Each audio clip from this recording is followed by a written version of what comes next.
Ciao a tutti ragazzi, bentornati a 101 Storie Zen. Questa sera parliamo di vita, morte, bene, male, paradiso e inferno.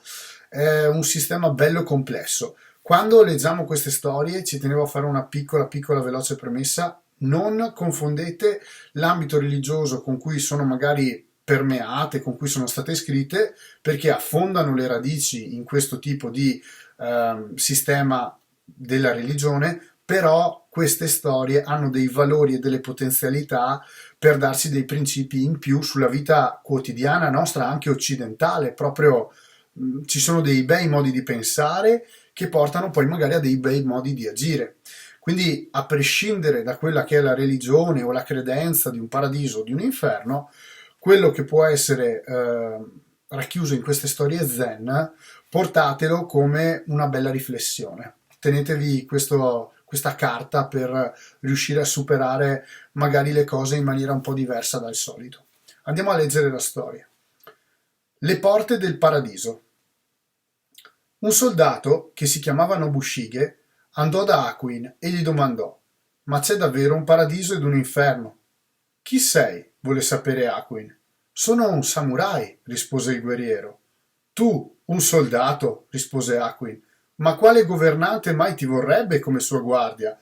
Guardati, hai anche una faccia da ladro. Nobushige, molto arrabbiato, fece per estrarre la spada. Ma Hakuin continuò. Ah, quindi hai pure una spada. Peccato sia così smussata che non potrà mai tagliarmi la testa. Mentre Nobushige stava estraendo la spada, Hakuin osservò: Vedi, qui si aprono le porte dell'inferno. A quelle parole il samurai, comprendendo il vero insegnamento del maestro, rimise la spada nel fodero e fece uno dei più grandi inchini. Ora si aprono le porte del paradiso, disse Hakuin.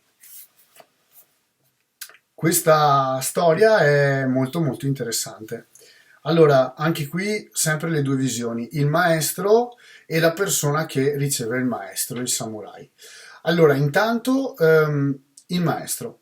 Il maestro in questa storia ha lo scopo di estrarre la risposta, di cercare di farla arrivare tramite dei pensieri sconvolgenti a chi lo sta ascoltando, in modo molto provocatorio e anche punzecchiando un attimino quella che è l'anima di un guerriero che quando uno viene preso proprio sul vivo, diciamo, ma come, ma tu un guerriero, ma figurati, magari questo si è addestrato per anni e anni, si allena tutti i giorni tantissimo, è bravissimo con la spada, cioè questo magari si è dedicato una vita e arriva il maestro Zen che in un certo qual modo lo fa sfigurare o comunque lo pesa in maniera che sembrerebbe apparentemente sbagliata.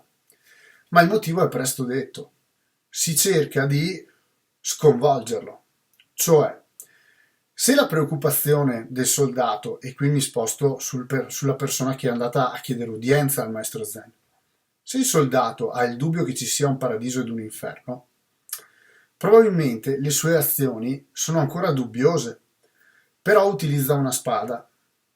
Attenzione perché il samurai, quando sguaina la spada, non lo fa mai per deterrente. Sguainare la spada è un segno, cioè la sfida è aperta e siamo in ballo. Usare la spada significa anche un'altra cosa, dividere per sempre in maniera netta qualcosa. Staccare un braccio è staccare un braccio, il braccio non tornerà mai più come prima, neanche se al giorno d'oggi ce lo staccano e riattaccano, non è che torniamo come prima, non è più la stessa cosa.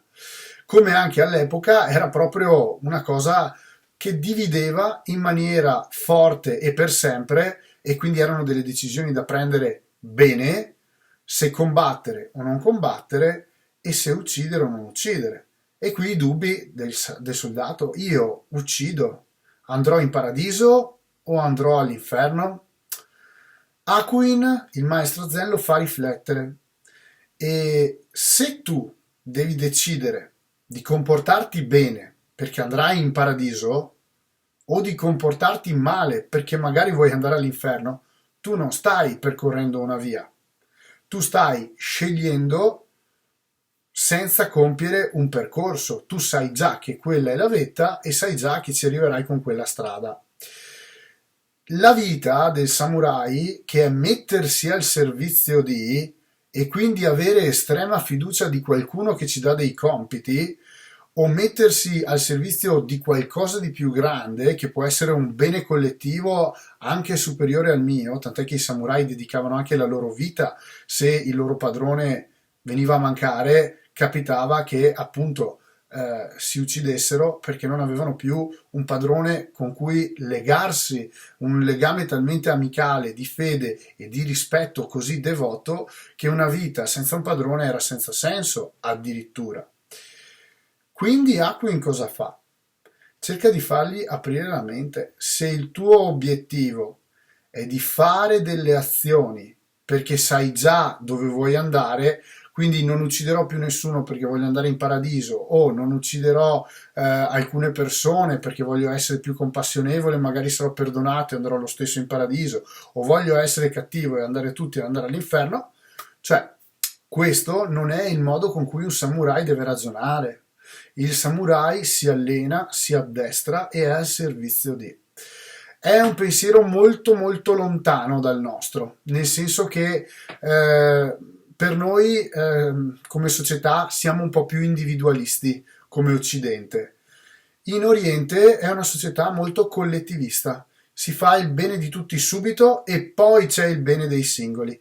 Qui da noi in Occidente prima c'è il nostro bene primario e poi se possiamo aiutiamo anche gli altri. Sono due visioni diverse. Io ripeto, secondo me la soluzione che sicuramente ci unisce è lì in mezzo, è questa relazione non è in uno soggetto o negli altri, ma anzi è in questo viaggio a metà. Jigoro Kano dice Jita Kyohei, noi e gli altri per crescere insieme.